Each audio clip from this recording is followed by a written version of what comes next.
Hello everyone, it's Shane Kanto, your Wasteland reviewer, and I'm here to review A Real Pain.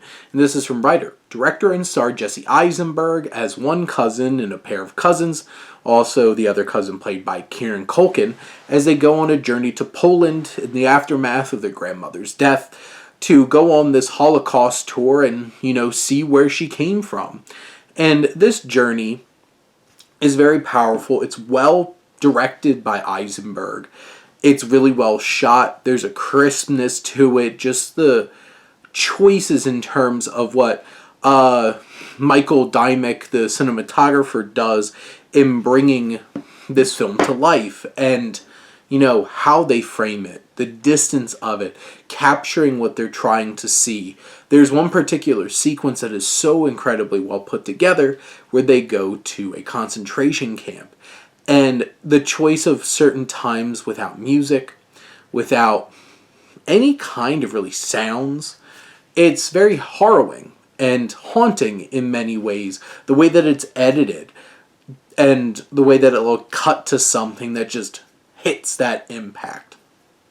You have very good editing that feels very flowing and natural as this story unfolds over the course of, this is only like a 90 minute some odd film. It's lean. It tells a lot in terms of this journey. It's well shot. The music choices really add layers to it and add emotion to it.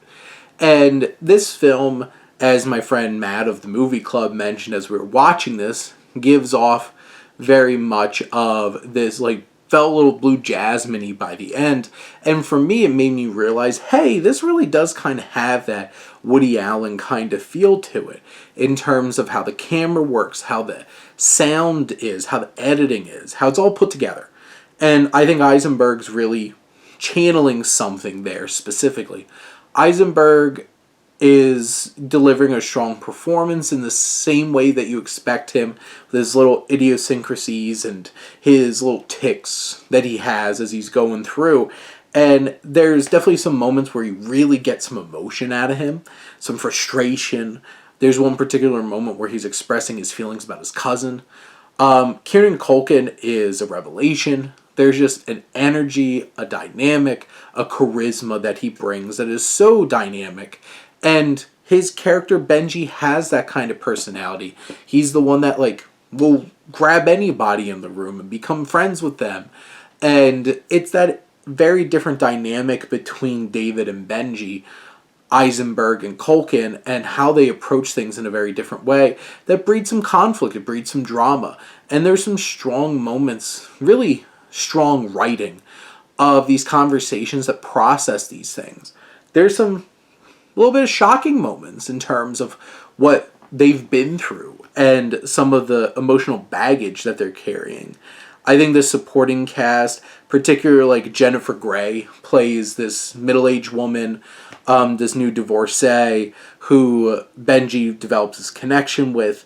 You just have this group of actors, Will Sharp plays their tour guide, and each of them gets a little bit of personality and character development, how they each interact and engage with Benji in different ways and how their interactions with David are different. There's a lot of depth and themes that this film navigates through. That connection of family and how that evolves over time. We might all have a cousin or a sibling that we used to be best friends with growing up. And we evolve, we change, and how that relationship changes. This film deals with grief and how whether it's cultural grief, like the Holocaust, generational tensions, whether it's personal grief, a loss of a grandmother, what their grandmother meant in their lives, and what her strong, stern kind of love meant differently in each of their lives. There's such great character work, strong performances, a really well put together film overall, and this is a very powerful and moving experience from start to finish that is a lean, mean, emotionally impactful and poignant film that really is a big showcase for Eisenberg and especially Culkin. But those are my thoughts on a real pain. Let me know what you think, and let's talk some movies. But thank you as always for tuning in and supporting your Wasteland reviewer.